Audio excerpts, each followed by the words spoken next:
শুভ সকাল বন্ধুরা, তোমরা সবাই কেমন আছো? আশা করছি ভালো আছো। আমরাও খুব খুব খুব ভালো আছি।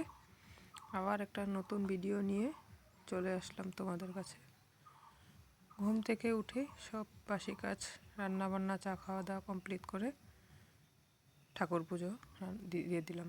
আজকে বৃহস্পতিবার, আমার আসনে লক্ষ্মী নারায়ণে আছে, পুজো দিয়ে দিলাম ঘট বসিয়ে। তারপর মেয়েও এক সাইডে দেখবে সুন্দর করে, ও আমার দেখা দেখি পুজো করে। এটা ঠিক আসনে না, মানে এটা ঘর বানিয়েছে, তখন এটা এনেছিলাম, এটা লাগাবো বলে। ঘরের তো একটা বেশি হয়েছিল, তো এটা রিটার্ন করা হয়নি। এটাই মেয়ে কোথায় রাখবো, এটা তো বাইরে রাখতে পারি না। মেয়ে এটাকে সুন্দর করে পুজো দেয়, তো পুজো দেওয়াটা শিখে গিয়েছে মোটামুটি আমাকে দেখে দেখে। ও খুব এক্সাইটেড, আজকে ওর ঠাকুর দেখিয়েছে ভিডিও করে, এই দেখো হাসছে। ঠিক আছে, তারপর কাজ করতে করতে এদিকে ব্যাপারী চলে এসলো। যাওয়ার পথে মানে রাস্তা থেকে আমাদের বাড়িটা দেখা যায়, তো দেখছে অনেক কলা আছে বাড়িতে, তো কলাগুলি বিক্রি করবো নাকি শ্বশুর বাবাকে জিজ্ঞাসা করছে। তো বাবা বলছে ঠিক আছে, অনেক কলা, এতগুলো তো আর বাবা তো সাইকেল করে নিয়ে যেতে পারবে না। তো বাড়িতে যখন এসেছে, দাম দরও মিলেছে, যখন বিক্রি করে দিই। ব্যাপারী আসলে এইসব কলাগুলি যেভাবে ওরা কেটে কেটে ব্যাগে ভরে নিয়ে যাবে। তারপর বিয়ে বাড়ির তারা আছে, খুব একটা ভিডিও করা হয়নি। তো এখান থেকে এই যে মেয়ের ফাইনালি লুক দেখো, রেডি।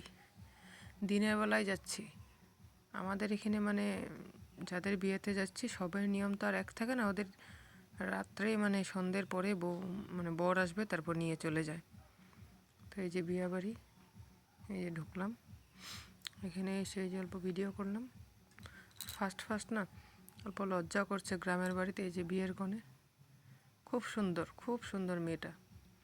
মানে হয়তো ক্যামেরায় তোমার ওর সৌন্দর্যটা খুব একটা দেখা যায় না, সামনে থেকে দেখলে বুঝতে পারবে অনেক সুন্দর। যেমন দেখতে সুন্দর, কথাবার্তা, ব্যবহার সব দিকে ভালো। তোমরা সবাই আশীর্বাদ করো, ওর বিবাহিত জীবন যেন অনেক সুখের সুখের হয়। এই যে বিয়ে বাড়ি জানো, আমার নিজের চেহারায় ভালো করে দেখানো হয়নি, কেন কি কে ক্যামেরা করে দিবে বলো? মেয়ে তো ছোটো না, ক্যামেরাটা ধরতেও পারে না। তারপরে বিয়ে বাড়ি থেকে এসে এদিকে এই যে বাবা, শ্বশুর বাবা এদিকে ভুট্টা এনেছে, মাকই যেটাকে বলে, কেউ বলে গুমধান, এটাকে পড়লো। শ্বশুরে, বউ, ছেলে, নাতিন মিলে সবাই মিলে এটাকে খেলাম। বাইরে একটা চুলা আছে, গরম জল করি মানে চান টান করার সময় সুবিধা হয়। গ্যাসে কত গরম জল করবো বলো? তো এটাতে বাবা এখানে বলছে যে গুমধান মাকইগুলো এনেছি, অল্প পুড়িয়ে দিই ভুট্টা। তার ভুট্টাগুলি পুড়ে খুব টেস্ট লাগে। এটা আমাদের অল্প বিট নুন আর অল্প লেবু মাখিয়ে দিলে, লঙ্কার গুঁড়া সামান্য দিই, খুব টেস্ট লাগে। তারপরে যে বর, কালকে রান্না করব বলেছি, আমি কচুটা কাটতে খুব একটা পারি না, মানে হাত চুলকায়, এমনিও আমার অ্যালার্জি আছে। তারপর আমি কচু, বেগুন এগুলো খুব একটা খাই না, তো কোনো কোনো সময় খেয়ে ফেলি। তো বর এগুলো কেটে দিয়ে দিব। ও মাত্র কাজের থেকে এসেছে, বলছি থাক আমি কালকে পারবো, করবো না, করে দিয়ে যাই, তোমার সুবিধা হবে। টুকটাক মোবাইলেরও কাজ থাকে, অল্প হেল্প হয়, তো করে দিল। তারপর কচু কেটে অল্প দেখবে বড়া করব এখনই। রাতে বিয়ে বাড়ি থেকে এসে ডাল ফোঁটা করেছি, আর এই যে কচুর বড়া করেছি। এই কচুটা এভাবে ছেঁচাটা দেখানো হয়নি, শিল নোড়াতে থেতিয়ে তারপর বড়াটা করেছি, খুব টেস্টি হয় খেতে।